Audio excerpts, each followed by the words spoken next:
Hello everyone, কেমন আছেন সবাই? আজকে বিসিসিবির প্রেসিডেন্ট পদ থেকে ফারুক আহমেদের সরে দাঁড়ানো এবং নতুন বিসিবি বস হিসাবে আমিনুল ইসলাম বুলবুল নতুনভাবে যোগদান করেছেন। আজকে বিকেলবেলা অন্য অন্য ৬-৭ জন যে পরিচালক রয়েছে তাদের সহ বাকি ক্রিকেট বোর্ডের কর্মকর্তারা সহ বোর্ড প্রেসিডেন্ট নির্বাচন করেছেন তারা আমিনুল ইসলাম বুলবুলকে।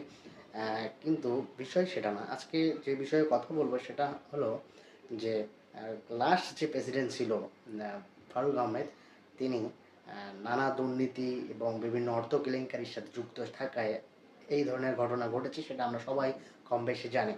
কিন্তু ফারুক আহমেদের আগেও পাপন ছিল, যিনি ৫ই আগস্টের পর তাকেও ডিসির পদ থেকে সরে দাঁড়াতে বাধ্য হয়েছে। তিনি নিজেও বাধ্য হয়েছে এবং দেশ ত্যাগের কারণে তিনি ক্রিকেট বোর্ড থেকে চলে গেছে। তার বিরুদ্ধে অনেক অভিযোগ ছিল। আর সকল অভিযোগের পরেও তিনি যখন চলে যাওয়ার পর অনেক দিন পর তিনি পদত্যাগপত্রটা জমা দিয়েছেন। যার বিষয় এটা না, বিষয় হলো যে ফারুক আহমেদ, আপনি চলে গেলেন, আপনাকে পদত্যাগ করতে বাধ্য করানো হলো। কিন্তু আপনি পদত্যাগ করার আগে বা পদত্যাগ করার বা এই মুহূর্তে তিনি আবার একটা ঘটনা ঘটেছে, তিনি নিজে থেকে সরে যাওয়ার তো কোনো কথা নেই। তিনি আইসিসিকে নালিশ করেছেন এবং আইসিসি সেই বিষয়টা নাকি খতিয়ে দেখছে। এখন কথা হলো, পাপন তো পাপনের সময় পাপনকে অনেকেই অনেক গালিগালাজ যায়, যেটা বলার বলেছে। কিন্তু ফারুক আহমেদ যে পদত্যাগ করার পর বা সবাই মিলে তাকে সরে যাওয়ার জন্য বলা হয়েছে, কিন্তু তিনি সরে যাবে না, তার একরোখা যে চিন্তা ধারণা, এবং সেখান থেকে বাংলাদেশ ক্রিকেটের ক্ষতির জন্য তিনি যে কাজটা করেছে, আইসিসিকে নাকি অভিযোগ করেছিল। আইসিসিকে যদি তিনি অভিযোগ করে থাকে, তাহলে এটা অবশ্যই বাংলাদেশ ক্রিকেটের জন্য একটি কী বলে লজ্জাজনক একটা বিষয়।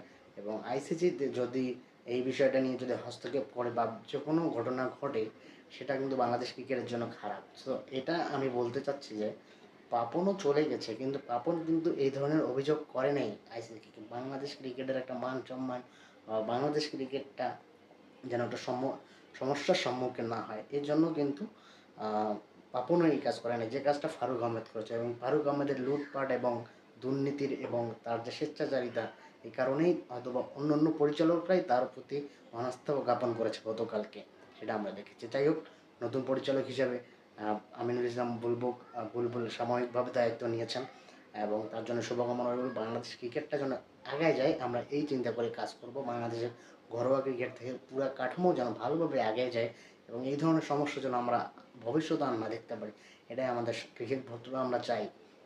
কিন্তু পাপন ভাই যে কাজটা করেনি, সেটা হলো আইসিসিকে তিনি কিন্তু অভিযোগ দেননি যে তাকে সরে যাওয়ার জন্য জোর করা হয়েছে, এটা করা হয়েছে ওটা। কিন্তু ফারুক আহমেদ কিন্তু এই কাজটা করে বাংলাদেশ ক্রিকেটের জন্য একটা ক্ষতি করেছে।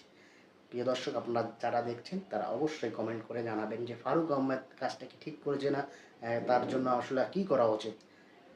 আমরা চাই বাংলাদেশ ক্রিকেট এগিয়ে যাক, বাংলাদেশের ক্রিকেট কাঠামো ভালো হোক, ভালো ভালো বোর্ড প্রেসিডেন্ট আসুক, ভালো ভালো প্লেয়ার বের হোক, সব কিছু ভালোর জন্যই আমরা চাই। তো ফারুক আহমেদ যে কাজটা করেছে বাংলাদেশ ক্রিকেটের জন্য অবশ্যই লজ্জাকর।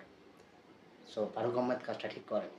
প্রিয় দর্শক, আপনারা যদি কমেন্টসে আপনাদের মতামত জানান। ধন্যবাদ সকলকে, ভালো থাকবেন।